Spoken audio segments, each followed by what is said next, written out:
আসসালামু আলাইকুম। শুভ সকাল। সবাই কেমন আছেন? আশা করি সবাই অনেক ভালো আছেন। তো আজকে অনেক সকাল ঘুম থেকে উঠলাম খেজুরের রস খাওয়ার জন্য। তো খেজুরের রস খাওয়ার জন্য বাড়ি থেকে বেরিয়ে পড়লাম। আমরা জানি না সঠিক কোন জায়গায় খেজুরের রস পাওয়া যায়। তবে একটা সন্ধান পাইছিলাম যে চিনারুলিবাগিয়া বাজারে খেজুরের রস পাওয়া যায়। তো আমরা ওই বাজারেই যাইতেছিলাম। তো যাওয়ার পথে দেখি সূর্য উইঠা পড়ছে। আমরা একটু লেট করে ফেলছিলাম যাইতে। তবে জানি না যাইয়া পামু কিনা কিন্তু যাইতেছিলাম বাজারে। তো গাইস যাওয়ার পরে দেখি বাজারে এই লোকটা খেজুরের রস নিয়ে দাঁড়ায় আছে। তো আমাদের ভাগ্য ভালো ছিল যে আমরা খেজুরের রস পেয়ে গেছিলাম। তো ওনাকে যেয়ে জিজ্ঞেস করলাম যে কয় টাকা কেজি করে বিক্রি করেন? উনি বলতেছে যে ৬০ টাকা কেজি বিক্রি করেন। তো আমরা বললাম যে আমাদেরকে খেজুরের রস দেন, একটু খাই ট্রাই করি প্রথম। তো উনি আমাদেরকে ওই গ্লাসে দিতেছিল। আর উনি বলছে যে উনি যে রসটা নিয়ে আসছে এই রসটা নাকি একদম মানে ফ্রেশ গাছ থেকে পাইরে নিয়ে আসছে। আর উনি যেভাবে গাছে রস মানে যে গটি বাঁধেন উনি একদম জাল দিয়ে নিট দিয়ে পেঁচায় রাখেন যাতে কোনো বাদুর টাদুর বা কোনো কিছু মুখ দিতে না পারে। তো গেছে রস খাইলাম, মানে খাওয়ার পরে দেখলাম না মাশাল্লাহ অনেক ভালোই টেস্ট। তো ভালোই লাগছিল রসটা। আর এদিকে দেখি যে বিভিন্ন সবজি বিক্রি করতেছে এখানে ফুলকপি, লাউ, কদু, মিষ্টি কুমড়া, তারপরে বেগুন, তারপরে মূলা, সকল ধরনের সবজি কিন্তু এই বাজারে সকালবেলা পাওয়া যায়।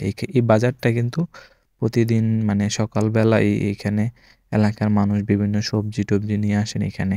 টাটকা সবজি আপনারা যদি টাটকা সবজি পেতে চান তাহলে কিন্তু এই বাজার থেকে পাইবেন। মানে প্রতিদিন সকালবেলা এখানে অনেক মানুষ সবজি নিয়ে আসে।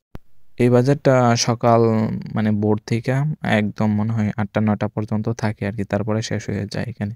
সকালের বাজার এটাকে বলা হয় আরকি। তারপর চিন্তা করলাম যেহেতু বাজারে আসছি তো এইখান থেকে কিছু সবজি-টবজি কিনে নিয়ে যাই। তো তারপর উনার কাছে গেলাম, দেখি উনি ফুলকপি বিক্রি করতেছেন।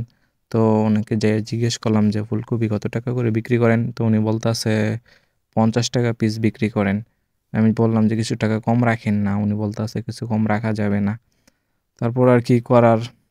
তো বললাম যে, "ঠিক আছে আমাকে একটা দেন।" উম তারপর উনি আমাকে ইয়ে সুতা দিয়ে বাইন্ধা তারপর আমাকে দিয়ে দিল আরকি। তারপর ফুলকপি নেওয়ার পর আর দেখলাম কি নেওয়া যায় এখান থেকে। তারপর এখানে দেখলাম একজন মিষ্টি কুমড়া কাইটা পিস করে বিক্রি করতেছে।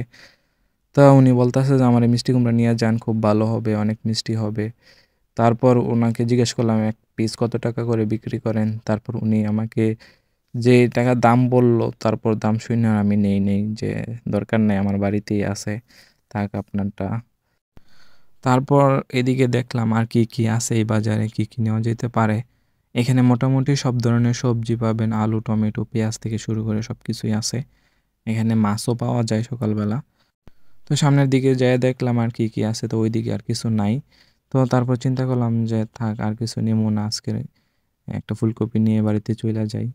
তারপর দেখি যে এদিকে প্রায় সবকিছুই আছে। এখানে একজন দুধ নিয়ে আসছে সকালবেলা। এখানে প্রায় সবকিছুই পাওয়া যায় একদম। এত সকাল মানুষ প্রায় সবকিছু এখানে নিয়ে আসেন বিক্রি করার জন্য। এখানে দেখি যে একজন কি বিক্রি করতেছে, কটবেল বিক্রি করতেছে। তো উনাকে জিজ্ঞেস করলাম যে, "কটবেলগুলা কি পাকা নাকি কাঁচা?" তো উনি বলতেছে যে, "পাকাই হবে।" তো তারপর আবার বাড়ির দিকে রওনা দিলাম, বাড়িতে যাইতে লাগলাম। আর গাইস ভিডিওটি কেমন লাগলো অবশ্যই কমেন্টস করে জানাবেন। আর ভিডিওটি ভালো লাগলে অবশ্যই লাইক, কমেন্টস অ্যান্ড শেয়ার করে দিবেন। ধন্যবাদ সবাইকে। আসসালামু আলাইকুম।